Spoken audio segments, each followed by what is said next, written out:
നമസ്കാരം, ഓപ്പൺ ന്യൂസിലേക്ക് സ്വാഗതം. ഇന്നത്തെ പ്രധാന വാർത്തകളിലേക്ക്. കൊട്ടിയൂർ മന്നഞ്ചേരി മേഖലയിൽ വ്യാഴാഴ്ച പുലർച്ചെയോടെ കാട്ടാന ഇറങ്ങി. മന്നഞ്ചേരി ഇന്ദിരാഗാന്ധി മാത്യൂത്തോട് റോഡിലൂടെയാണ് കാട്ടാന ജനവാസ മേഖലയിലെത്തിയത്. കണിച്ചാർ ഏലപ്പീടികയിലെ കർഷകന്റെ 26 വർഷത്തെ പോരാട്ടത്തിന് പഞ്ചായത്തിന്റെ ഇടപെടലിലൂടെ പരിഹാരമാകുന്നു. കരിപ്പൂർ പോലീസ് സ്റ്റേഷനിൽ നിന്ന് 8 പവൻ സ്വർണം കാണാതായ സംഭവത്തിൽ നടപടി. കരിപ്പൂർ മുൻ SHO M അബ്ബാസ് അലിയെ സസ്പെൻഡ് ചെയ്തു. ബാംഗ്ലൂരുവിൽ കരിങ്കൽ ക്വാറിയിൽ ജോലി ചെയ്യുന്നതിനിടെ വലിയ പാറ 40 അടി താഴ്ചയിലേക്ക് വീണുണ്ടായ അപകടത്തിൽ 7 പേർക്ക് ദാരുണാന്ത്യം. കായിക അധ്യാപകന്റെ ക്രൂരത. പയ്യന്നൂരിൽ 8ാം ക്ലാസ് വിദ്യാർത്ഥിക്ക് നേരെ ക്രൂരമർദ്ദനം. പോലീസ് കേസെടുത്തു. വെള്ളാപ്പള്ളി നടേശന് നൽകിയ പത്മഭൂഷൺ പുരസ്കാരത്തിൽ ഇടപെടാനാവില്ലെന്ന് ഹൈക്കോടതി. പുരസ്കാരം റദ്ദാക്കണമെന്നാവശ്യപ്പെട്ട പൊതുതാൽപര്യ ഹർജിയിലാണ് നിലപാട് അറിയിച്ചത്. മുംബൈയിൽ ആൽമരം സ്കൂൾ വാനിന് മുകളിൽ പതിച്ച് 11കാരൻ മരിച്ച സംഭവത്തിൽ കോർപ്പറേഷൻ ഉദ്യോഗസ്ഥന് സസ്പെൻഷൻ. കേരളം പനിക്കിടക്കയിൽ. ഡെങ്കിപ്പനി ബാധിതരുടെ എണ്ണത്തിൽ വർധന.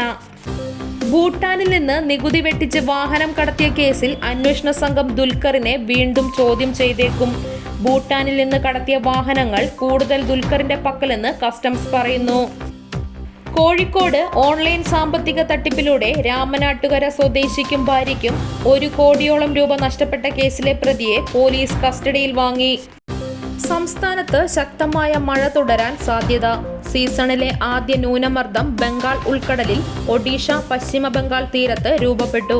അടുത്ത 2-3 ദിവസങ്ങൾക്കുള്ളിൽ ഇത് കൂടുതൽ ശക്തി പ്രാപിക്കാൻ സാധ്യതയുണ്ട്. കോഴിക്കോട്, കണ്ണൂർ, കാസർഗോഡ് ജില്ലകളിൽ യെല്ലോ അലേർട്ട് പ്രഖ്യാപിച്ചു. എക്സൈസ് വകുപ്പ് നടപ്പിലാക്കുന്ന ഓപ്പറേഷൻ തണ്ടർ പദ്ധതിയുടെ ഭാഗമായി കാട്ടാക്കട എക്സൈസ് സംഘം നടത്തിയ വ്യാപക പരിശോധനയിൽ കള്ളിക്കാട് ജംഗ്ഷന് സമീപം കോഴിക്കടയുടെ മറവിൽ അനധികൃത മദ്യവിൽപ്പന നടത്തിയ 2 പേർ പിടിയിലായി. കശുവണ്ടി വികസന കോർപ്പറേഷൻ അഴിമതി. സർക്കാർ നടപടിയെ സ്വാഗതം ചെയ്യുന്നു. R ചന്ദ്രശേഖരൻ. ആലപ്പുഴ ദേശീയപാതയിലെ ഗർത്തം. കരാർ കമ്പനിക്ക് സംഭവിച്ചത് ഗുരുതര വീഴ്ച. ഉത്തരവ് മറികടന്ന് നിർമ്മാണം. കോഴിക്കോട് നാദാപുരത്ത് യുവാവിനെ കിടപ്പുമുറിയിൽ മരിച്ച നിലയിൽ കണ്ടെത്തി. നാദാപുരം സ്വദേശി നിഖിലേഷിനെയാണ് തൂങ്ങി മരിച്ച നിലയിൽ കണ്ടെത്തിയത്.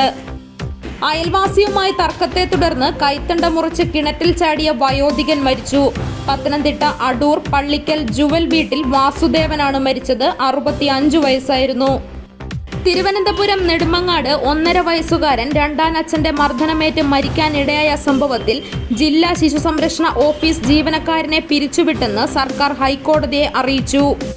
മുക്കം പോലീസ് സ്റ്റേഷനിലെ SIയെ കാണാനില്ലെന്ന് പരാതി.